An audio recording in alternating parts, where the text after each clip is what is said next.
그래서 이제 결론인데요. 저희가 내년도에는 이제 2023년도에는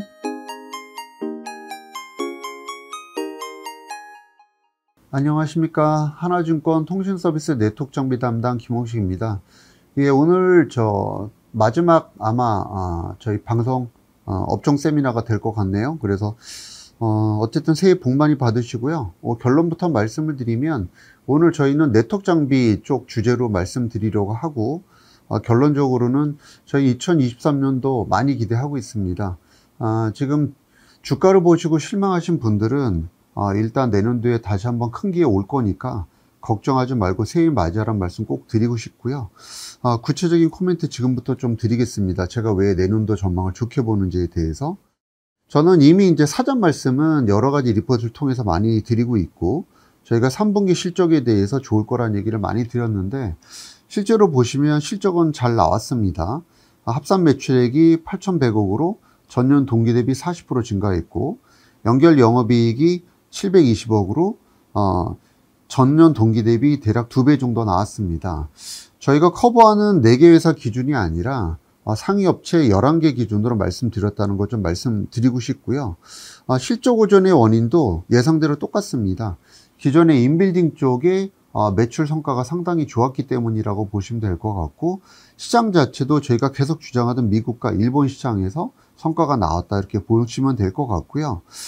전체적으로 보면 이제 4분기 실적하고 내년도 전망을 궁금해 하실 텐데, 4분기는 3분기 연장선으로 보시면 될 것 같은데, 4분기가 항상 저희가 네트워크 장비 쪽은 성수기죠. 통신사들이 기존에 지팡하지 않았던 비용이죠. 통신사들 입장에선 이 비용을, 그러니까 설비 투자 캐펙스를 연말에 집중시킵니다. 그래서 당연히 3분기보다는 3분기가 일반적으로 좋고, 저희 또 매출이 8월 달부터 본격적으로 들어갔기 때문에 미국 시장 위주로 보면요. 그래서 4분기에 기대가 한 번 더 커질 수 있다 말씀드리겠습니다.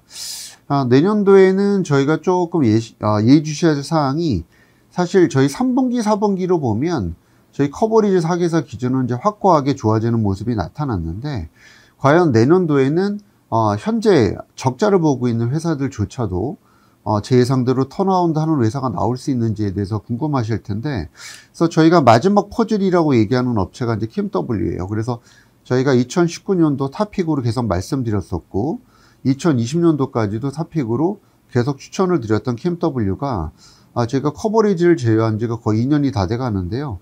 저희는 내년도에 다시 한번 커버할 거를 심각하게 연말에 고민할 생각입니다. 가장 큰 이유는 이제 KMW 실적이 내년도부터 좋아질 것 같다는 판단이고, 그렇다고 보면 내년도에는 대다수의 회사들의 실적이 다 좋아지지 않을까 판단합니다. 저희가 커버하는 4개 회사 기준의 연결 영업이익은 아마 역대급으로 나올 걸로 판단하고 있고요. 이미 매출 사이드로 보면 거의 역대급 실적이 이미 나오고 있습니다. 그래서 전체적으로 보면 미국 시장에 인도 시장까지 붙여주면서 모든 사업자들이 턴어라운드되는 시점을 저희가 내년에 볼 수 있겠고요. 가장 이제 마지막 퍼즐이라고 얘기했던 KMW가 내년도 상반기 합산으로 보면 흑자 전환할 가능성을 저희는 조심스럽게 말씀을 드리고 있습니다. 그래서 어쨌든 2019년도, 20년도에 저희가 엄청난 주가 상승을 보였었는데, 이번 2023년에도 그럴 가능성을 저희는 기대를 하고 있다 이렇게 좀 말씀을 드리면서 관심을 높여줄 거를 좀 말씀을 드리고 싶고요. 제가 지금 말씀드리고 있는 톤이 좀 과하게 들릴 수는 있는데, 제가 지금 2018년도에 통신 네트워크 장비를 계속 강하게 추천했을 때와 제가 느끼는 체감이 상당히 비슷하기 때문이라는 말씀을 덧붙이고 싶습니다.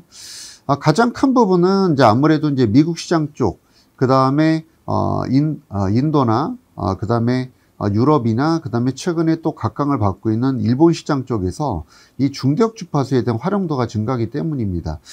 이 얘기 아마 지겨우실 거예요. 근데 저희가 구체적인 숫자를 좀 말씀을 드리면, 저희가 가장 크게 주목하고 있는 버라이즌만 하더라도 올해 대비 내년도에 주파수 가용폭이 2배가 늘어난다는 걸 꼭 기억해 주시면 좋겠어요. 그래서 당연한 얘기지만 통신사의 주파수는 건설사의 땅덩어리거든요. 땅덩어리가 2배가 내년에 늘어난다는 겁니다. 거기에 대한 투자 자체는 당연히 올해 대비 훨씬 많겠죠. 그 부분을 꼭 상기해 주시길 바라고요.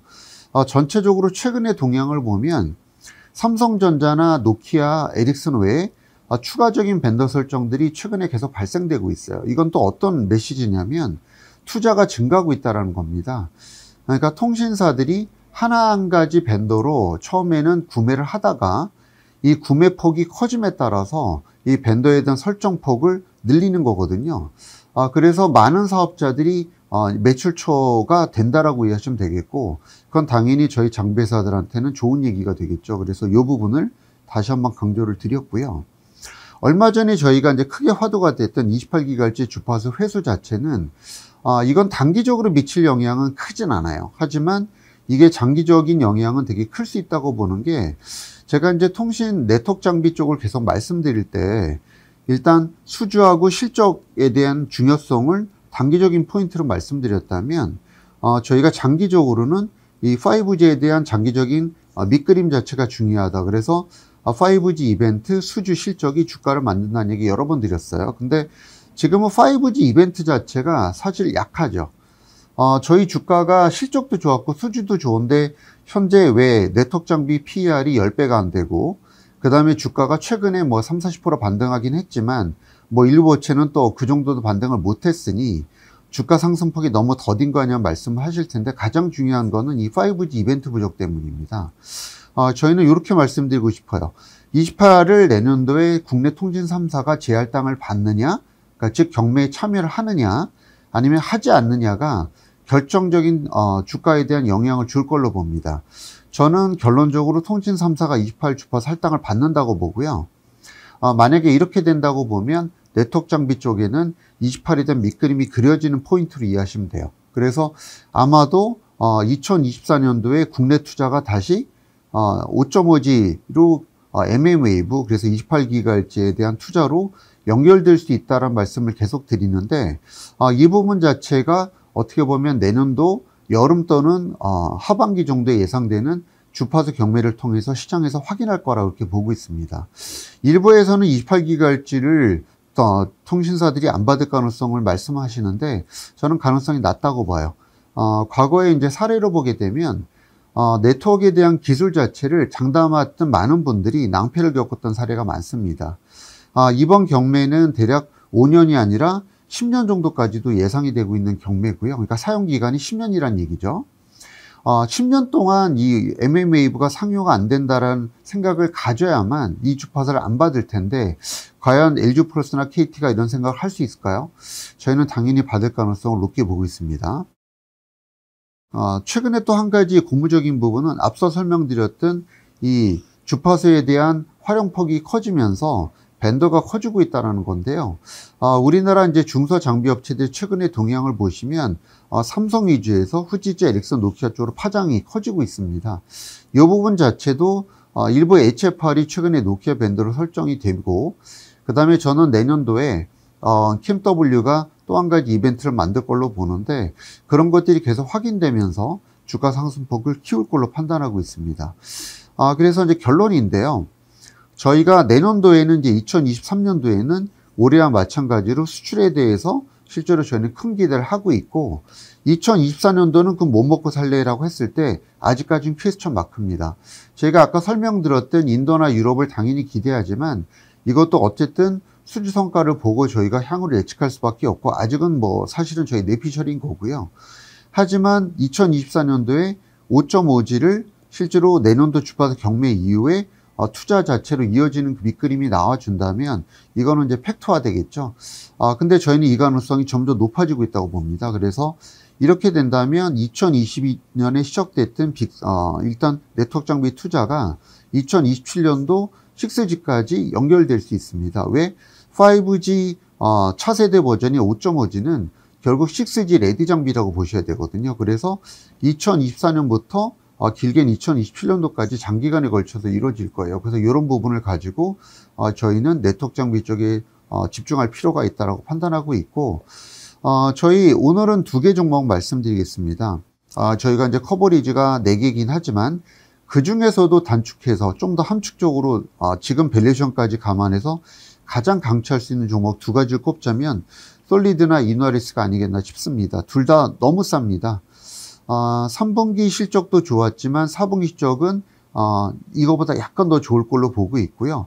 저희가 솔리드 추정 4분기에 영업이익을 감익으로 본 건 비용단에서 많은 비용을 반영할 걸로 가정해서인데, 이거는 신의 영역입니다. 저도 모릅니다. 아마도 그게 아니라면 당연히 증액일 거고, 저희 올해 전망치가 더 상향 조정될 수 있는 영역이라고 보시면 될 것 같고요. 내년도 역시 마찬가지겠죠. 어쨌든 지금도 좋지만 내년도에는 오픈랜 관련된 매출이 좀 더 커지고, 그 다음에 개발비 상각 부담이 내려가면서 일단 실적은 한 단계 더 업그레이드 될 걸로 보고 있고요. 물론 지금 실적만 가지고도 주가는 매우 쌉니다. 이노아리스도 마찬가지 개념으로 보고 있고요.